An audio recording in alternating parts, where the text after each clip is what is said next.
So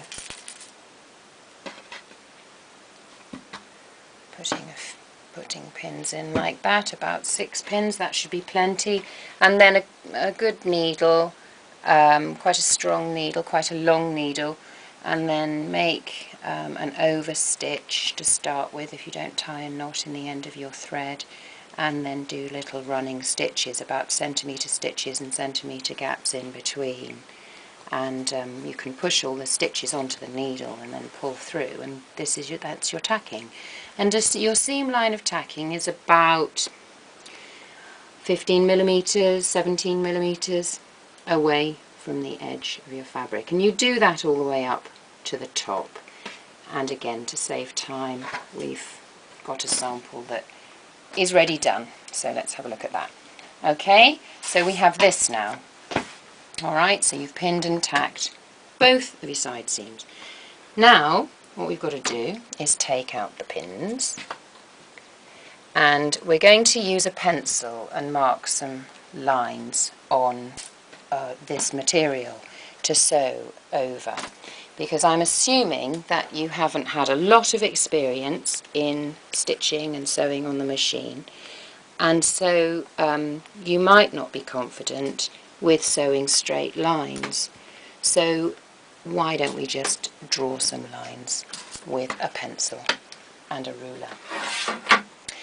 Now, what we're going to do is take a dressmaker's tape measure, because fortunately they're about 2 centimetres wide.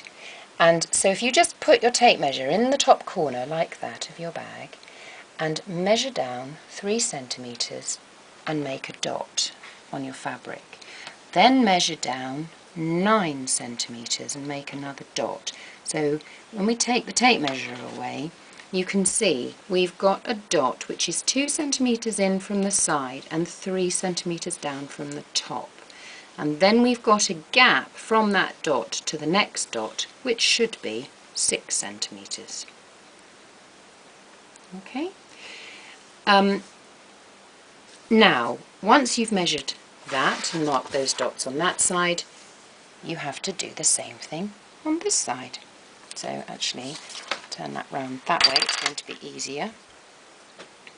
So again, the width of the tape measure, working out your seam allowance, and then measuring down 3, then measuring down from there 6, another dot. And then take a ruler and draw nice straight lines with your pencil that shows up on whichever fabric you're using. Not too dark, but they're not too faint so as you can't see them. Draw some lines, and your lines are avoiding the tacking. I mean, it wouldn't matter if the lines went over the tacking actually, but they're sort of near where your tacking will be. And then we'll turn that around and just get in line with your dots. Judge your straight seam allowance perhaps by eye.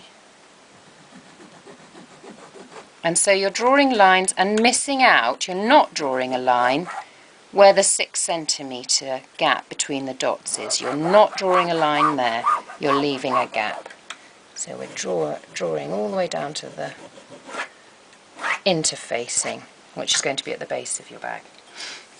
Okay, now we go to the sewing machine again, and we use straight stitch, and we will be back stitching this time. So make sure your machine is on straight stitch. Do a stitch length of about 2.5 millimeters. Should be fine, maybe 3. And here we go. We're going to sew on the pencil lines. So back stitch there, go down to the dot and back stitch. And so come away from that, cut the threads close to the cloth.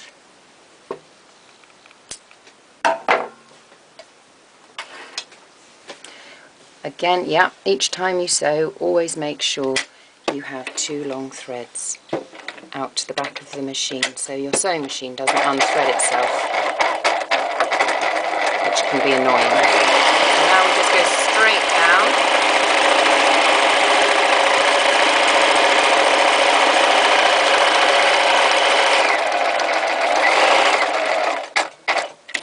Stitching at the bottom, cutting the threads off, cutting the threads. And then we've got to do the other side, so I'm just going to fold that a little bit so that our rucksack fits into the bridge of the sewing machine, or the arch of the sewing machine, and then we should be able to accurately do exactly the same on the opposite side.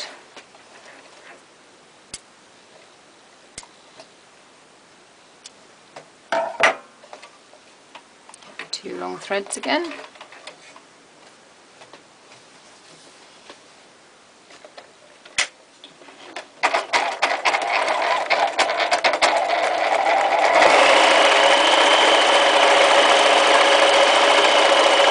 drawing the pencil line is just reassuring for us if we're learning how to sew and we're not confident at stitching straight. So that's why I've suggested we draw lines. If you're confident at sewing straight lines, then you don't need to worry about that.